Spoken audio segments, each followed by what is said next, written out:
வணக்கம். Tamil news diary தருகின்ற weekly news report. 2026 ஆண்டுக்கான இலங்கையின் வரவு செலவு திட்டத்துக்கான இரண்டாம் வாசிப்பு மீதான வாக்கெடுப்பு 118 மேலதிக வாக்குகளால் பாராளுமன்றத்திலே நிறைவேற்றப்பட்டது. இலங்கையின் 80வது வரவு செலவு திட்டத்தை நிதியமைச்சரும் ஜனாதிபதியுமான அனுரகுமார் திசாநாயக்க கடந்த 7ஆம் தேதி பாராளுமன்றத்தில் சமர்ப்பித்து விசேட உரையாற்றியிருந்தார். வாகன இறக்குமதிகளுக்காக நிதி ஒதுக்கீடு, சிறிய மற்றும் நடுத்தர தொழில் முயற்சியாளர்களுக்கு சலுகை வட்டி அடிப்படையில் 50 பில்லியன் ரூபாய் வரையிலான கடன் வழங்குவதற்கான நிதி ஒதுக்கீடு, விவசாயிகளுக்கு கடன் வழங்குவதற்கான புதிய திட்டம், உள்நாட்டு விமான நிலையங்களின் அபிவிருத்திக்கான நிதி ஒதுக்கீடு மற்றும் அரசு துறை டிஜிட்டல் மயப்படுத்தல் நடவடிக்கைகளுக்காக 22,000 மில்லியனுக்கும் அதிகமான நிதி ஒதுக்கீடு, போதைப் பொருள் பேரழிவை கட்டுப்படுத்த நிதி ஒதுக்கீடு, பல்கலைக்கழக மாணவர்களின் மகாபோல மற்றும் புலமை பரிசில் கொடுப்பனவு 2,500 ரூபாவால் அதிகரிப்பு, கல்வி பீடங்களில் மாணவர்களுக்கு மாதாந்த கொடுப்பனவு 2,500 ரூபாவினால் அதிகரிப்பு, தொழிற்கல்வி மேம்படுத்துவதற்கான நிதி ஒதுக்கீடு,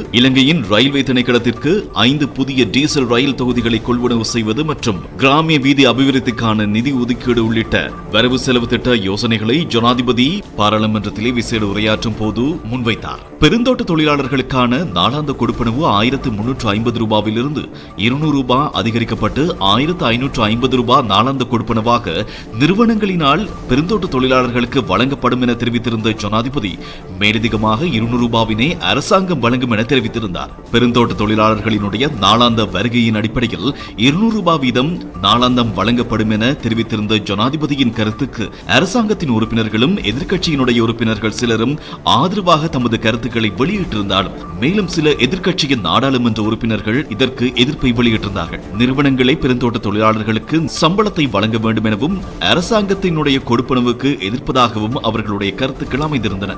இதற்கிடையில் 2026 ஆண்டுக்கான வரவு செலவு திட்டத்தின் இரண்டாம் வாசிப்பு மீதான வாக்கெடுப்பு கடந்த வெள்ளிக்கிழமை இடம்பெற்றது. இது 118 மேலதிக வாக்குகளால் பாராளுமன்றத்தில் நிறைவேற்றப்பட்டது. ஆதரவாக 160 வாக்குகளும் எதிராக 42 வாக்குகளும் பதிவாகியிருந்தன. தமிழரசு கட்சியினுடைய நாடாளுமன்ற உறுப்பினர்கள் 8 பேர் வாக்களிப்பிலிருந்து விலகியிருந்தார்கள். எதிர்க்கட்சியின் நாடாளுமன்ற உறுப்பினர்களான மனோ கணேசன், ராதாகிருஷ்ணன், பழனி திகாம்பரம் மற்றும் ஜீவன் தொண்டுமான் ஆகியோர் வரவு செலவு திட்டத்தின் இரண்டாம் வாசிப்புக்கு ஆதரவாக வாக்களித்திருந்தார்கள்.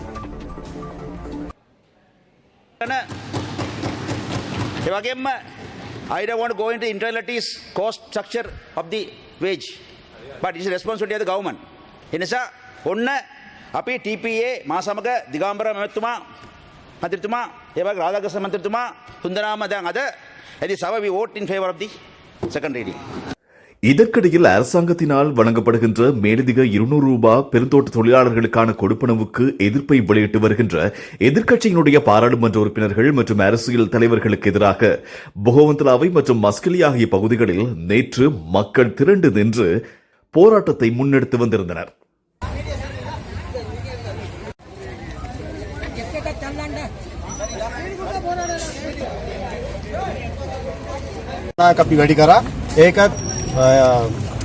ඓතිහාසික මේව එකක්. මොකද්ද?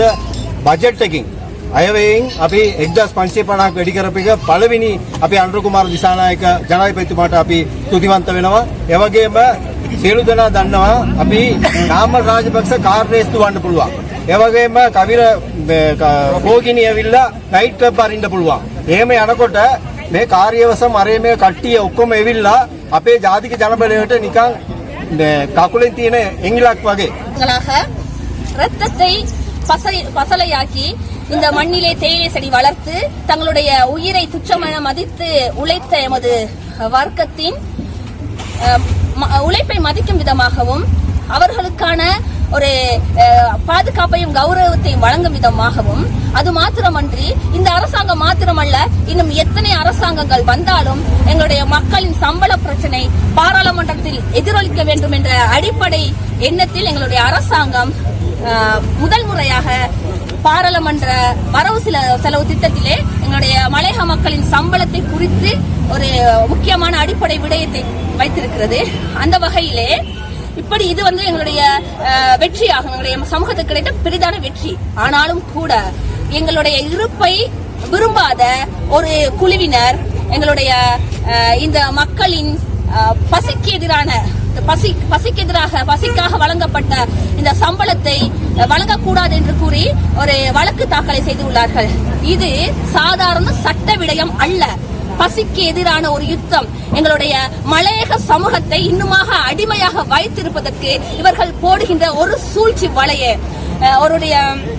எங்களுடைய அதாவது இது ஒரு சாதாரண ஒரு நியாயம். இந்த நியாயத்தை கூட வழங்கப்பட முடியாத அளவுக்கு இவர்கள் செய்கின்ற செயற்பாடு முழு மனித குலத்துக்கும் ஒரு மனிதாபிமானத்துக்கு ஒரு இழிவை தருகிறது.